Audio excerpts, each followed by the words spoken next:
Borno State just became another devastating terrorist attack that has left the Nigerian military and the entire nation in mourning. Early Thursday morning, February 6, 2026, suspected Boko Haram militants launched a brutal assault on an army outpost in Jakana town along the Maiduguri-Damaturu Road in Kaga local government area of Borno State.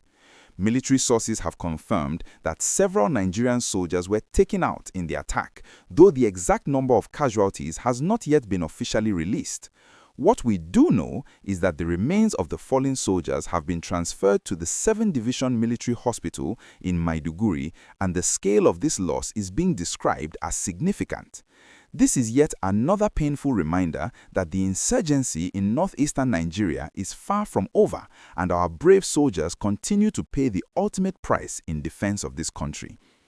According to military sources who spoke on condition of anonymity because they were not authorized to speak to the media, the attack began in the early hours of Thursday morning when the insurgents invaded the military outpost. The militants arrived in several groups, shooting indiscriminately and directing explosives at the army facility. The soldiers stationed at the outpost tried desperately to repel the attack, but they were overwhelmed by the sheer number and firepower of the attackers. Some personnel lost their lives during the fierce gun battle, while others were forced to retreat into nearby bushes to escape the onslaught. The insurgents did not stop at taking out the soldiers. During the attack, they made away with a large quantity of ammunition. If you are watching this video and you want to stay informed about the security situation in Nigeria and support our troops who are fighting to keep us safe, please take a moment to hit that like button and subscribe to this channel. Your support helps us continue bringing you critical updates on stories that matter to every Nigerian. This latest attack in Jakana is not an isolated incident. It is part of a disturbing pattern of escalating violence against military formations across Borno State. Just a few days before this attack, several soldiers were wiped out when Boko Haram militants attacked another military base in Sabongari, Damboa local government area. In that attack, the terrorists arrived on motorcycles and in armored vehicles, engaged the troops in a heavy gun battle, and took out multiple soldiers, including members of the Civilian Joint Task Force who support the military in counterinsurgency. The militants also burnt armored tanks and made away with arms and ammunition in that attack as well.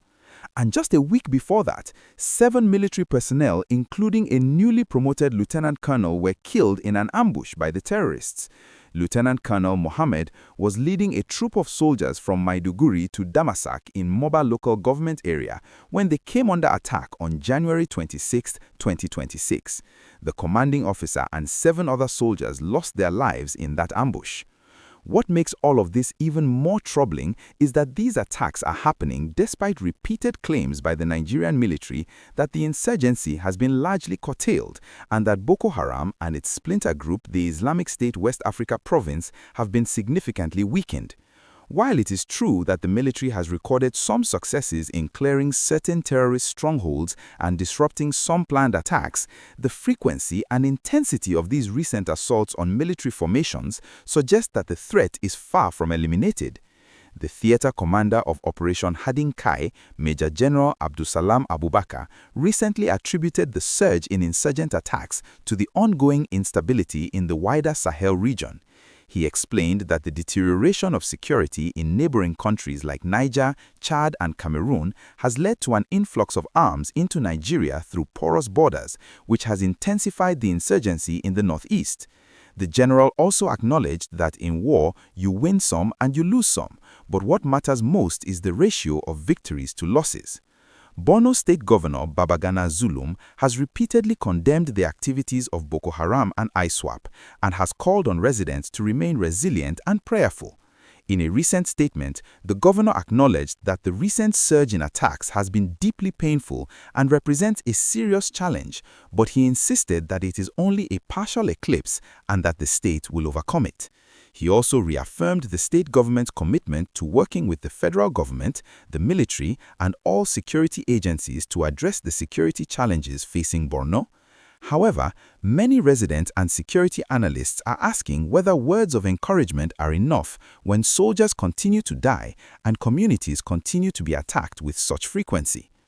What do you think needs to be done to finally end this insurgency that has now lasted for over 17 years and killed nearly 40,000 people? Should there be a complete overhaul of military strategy? Should Nigeria seek more international support? Should we be doing more to address the root causes of the insurgency rather than just fighting the symptoms?